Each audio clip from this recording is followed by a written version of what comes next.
Alright, so today we're going to show you how to fully disassemble the PPQ upper slide. We kind of did a quick one, and then we're also going to show how to do what I just showed you there at the beginning, the full auto mod to the Walther PPQ. Alright, so it's going to take down just like we did in the other one. This is your takedown button. Oop. There you go. Set that off. Remove your spring guide. Remove outer barrel and inner barrel. Now if you're trying to figure out how to get the orange tip off, let me see if we can show you here. There is threading on the inside of this barrel, the outer tip here, and the orange the orange tip screws into that. So all I did is I didn't heat it up. I didn't have to use the boiling water trick. I just took a pair of channel lock pliers, grabbed onto it, and I squeezed, and as I squeezed it kind of cracked, and then I just turned the plastic and just turned it right straight out. So that's how you get the plastic orange tip off of this gun, and it looks 100% better without it, in my opinion. So we'll just set that off to the side, and then we'll show you how to get these insides out. Now someone actually asked if this is like, there's this kind of loose inside of here, I think. I'm not exactly sure what their, what the problem is. Maybe these two screws you have to tighten down a little bit or so, but we'll see. All right.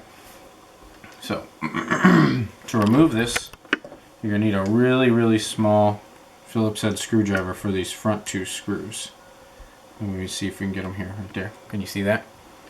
And these are really tiny screws, and they shouldn't actually be in too tight. And when you put them back, do not over tighten them, because the tighter you put these in, the tighter it gets on this cylinder, and it actually could get so tight to where this won't actually return.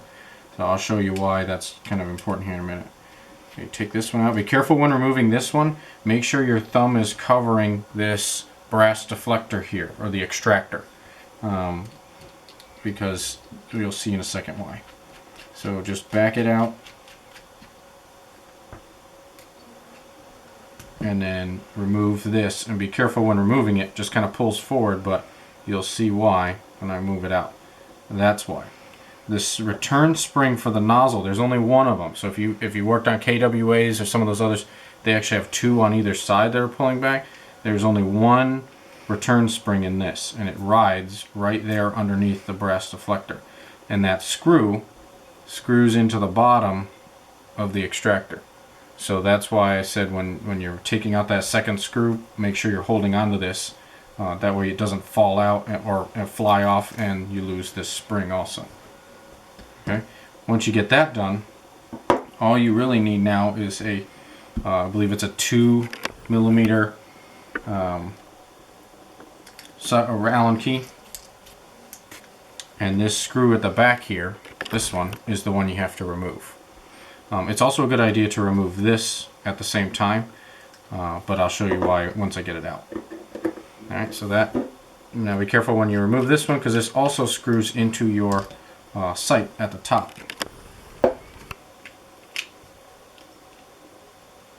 So this sight comes off, and that screws there. Once you remove that screw or loosen it, this whole assembly will pop out. Okay, and that's your nozzle and everything, and now your slide is completely empty. So if you want to take out the front sight, all you have to do is remove that Phillips head screw that's right there at the front, and that'll remove your front sight. So if you're wanting to paint this, you want to take the sights off, or even put in different sights, you just remove that and it'll come off. Alright, so here's your whole nozzle system. This nozzle will come right straight off, and there's your seal, your cylinder seal. Actually, this one's kind of dry, so while I'm here, I'll probably pull this back off later and put a little bit of silicone oil on it, because it's pretty dry actually. And it's right there. If you want to take it off, here's the spring, or the screw right there. You undo that, and then this will come free. I'm not going to do that right now, but there's your cylinder. All right. So a little bit of play in it, and like I said, when you tighten these two down, it'll squish this in, so you don't want to tighten them down too much. Now this is how to do your full auto mod. This is the piece that you have to change. You're not going to do anything to it. But in the position that it's in right now, all the way across, if it's lined up with this channel, that means it's in semi-auto mode. It's only going to shoot one time with every trigger pull. So the way you have to do this, and I've already done it, so you're not going to see you'll see what I'm talking about, but what you'll want to do is you'll want to remove this screw here first, okay, and get this plate out of the way. Now, you can see here, let me see if I can get something to point with, we can see with. Right next to that, you kind of see how there was like a little piece of plastic that's there that looks like it's kind of chipped off right at the tip of my screwdriver. When I got the gun, and this is US based models, there's going to be a piece of plastic that sticks out here all the way up against this part, and it sticking out is not going to allow it to move. In order for it to go full auto, it has to be able to move in one click, and that plastic piece prevents it. So all you do is you remove this screw, this plastic piece comes out, and here you can see really good where I removed that little plastic tab. You just trim off just a little bit. You could trim it off even more if you want to, it doesn't matter. And then it will allow it to go into full auto. And you can see here, there's 2 notches on this. In its position all the way over at semi-auto, it's locked into this slot here underneath. This little button. I don't know if you'll be able to see it with the camera here, but that little tab locks into this hole. And then when you want to go into full auto, you have to slide this over so that this tab lines up with that, or clicks into this position. And that's all that it takes. That's all that's there for full auto. Once you remove this little plastic piece here, that's all you have to do. You just put it back in after you trim off that plastic. Make sure everything's lined up. Insert your screw back in there.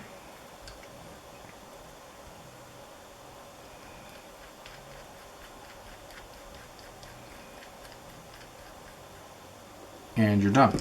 All you have to do then is just when it's in the gun. Now when it is pretty hard to click in. With it out of the gun it's easy, but you can hear it make a really solid click. When it clicks, now I'm in semi-auto mode, and you can see it's out of the way of this channel here. It's out of the direction. So now it's in full auto.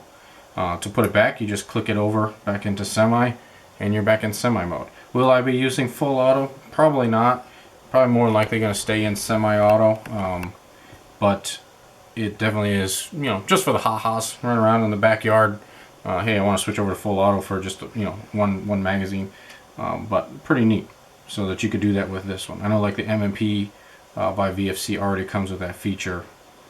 This one doesn't if you get it in the European or the Japanese space, but the US versions have that little blocker in there to keep it in semi-auto. But that's how you get it back into full auto mode. Alright, so I hope this video kind of helps you as to how to disassemble this.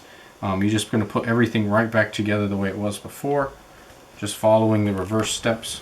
So I'll show you that. It's very simple. Just gently push that back down into place. Your rear sight. 2mm screw. Let me change out my bit.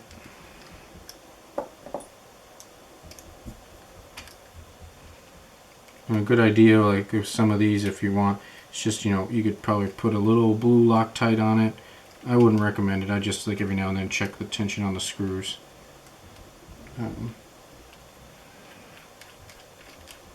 Because I wouldn't want these in there so tight that I couldn't get them out later on.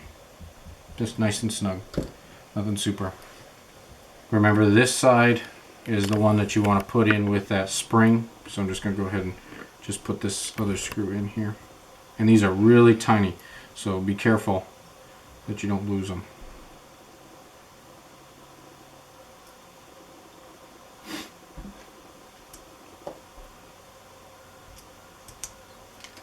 And like I said earlier, when you tighten these down, you just want to start tightening them,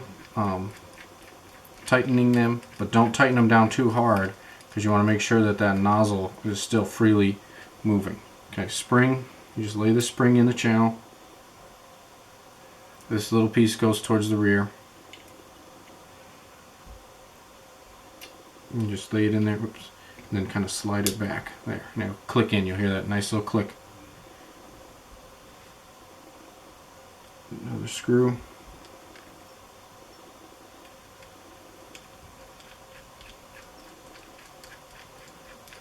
And then I'll show you if you over tighten it, what happens. So here I got that one snug down pretty tight, and this one's snug down. And right now it's still allowing it to spring back, but if you over tighten these, then you could actually get it to cinch down tight enough to where it's not allowing it to spring back. And I can feel there's quite a bit of resistance in there. And it does make a really good seal with your hop up and hop up chamber, so make sure that you kind of just give it just a little bit of wiggle room to spring back, because once you install this, it really seals in there nice, and you can see it takes a lot to pull it out actually. So I just give it a little bit of wiggle room, and you just reinstall just the same as before. Make sure everything's lined up, and right now it looks like it is in semi-auto mode. This is where it's kind of difficult to push that over, so if you just take a little flat head and you just tuck it in between here and here, just give it a gentle push. Remember, there's only a little plastic tab in there, so I wouldn't be switching these back and forth a lot between full auto and semi. Now it's in full auto mode. Put it right back onto the slide.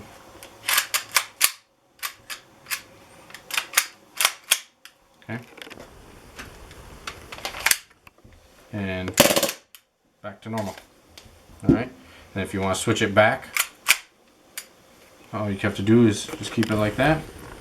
And you don't even need the screwdriver for this part. Just stick your finger in there and click it back into semi, and you should be good. Yep. So, alright, hope this video helped. Hope you enjoyed it. Hope we gave you some good information. If you liked it, please like on YouTube here. Also subscribe to us, and also check us out on Facebook. Let us know if we're keeping up the good videos, if there's anything we could change. Also, if you have any videos that you would like to see us do of anything that we have or we've shown, maybe in more detail. But thanks for watching, and we hope to see you guys and meet you guys out at our local fields, and we'll see you later.